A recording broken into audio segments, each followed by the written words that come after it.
నమస్తే, నేను మీ శివప్రసాద్ అవటపల్లి.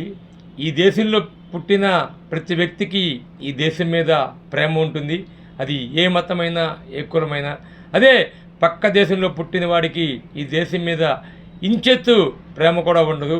దానికి చక్కటి ఉదాహరణ నిన్న పశ్చిమ బెంగాల్లో రోహింగ్యాలు చేసిన అల్లర్లు, ప్రభుత్వ ఆస్తులను ధ్వంసం చేసిన విధానం చూసినట్లయితే ఇది చాలా ఘోరమైన పరిస్థితిని ఎదుర్కొంటూ ఉన్నాం. భారతదేశంలో ఉన్న ప్రజలందరికీ చెప్పేది ఒక్కటే, అయ్యా మన దేశంలో పుట్టిన మనందరం కలిసిమెలిసి ఉండాం, రేపు ఇక్కడే ఉంటాం, ఇక్కడే పోతాం. కానీ దాదాపు 10 కోట్ల మంది రోహింగ్యాలు మనకి వేరే దేశం నుంచి వచ్చి మన దేశంలో ఉంటున్నారు, మన ఆస్తులను కొల్లగొడుతున్నారు, మన యొక్క సంపదను కొల్లగొడుతున్నారు. మీరు చూసినట్లయితే ఎవరో ఒక వర్గం మీద జరుగుతుంది అనుకుంటే అది పొరపాటే.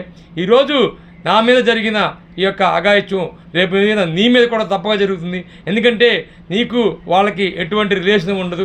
వాళ్ళు కనీసం మిమ్మల్ని ఒక మనిషిగా కూడా అంగీకరించే పరిస్థితి ఉండదు. భారతదేశంలో పుట్టినవాడు ప్రతివాడు భారతీయుడే.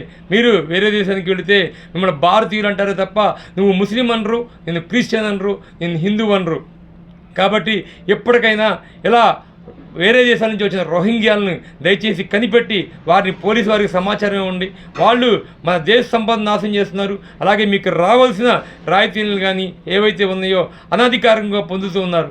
ఎప్పటికైనా ప్రతి ఒక్క భారతీయ పౌరుడు నిద్రలేచి ఈ యొక్క రోహింగ్యాలను మన దేశం నుంచి తరిమేయాలని చెప్పి మిమ్మల్ని అందరినీ సవినయంగా కోరుకుంటూ ఉన్నాను.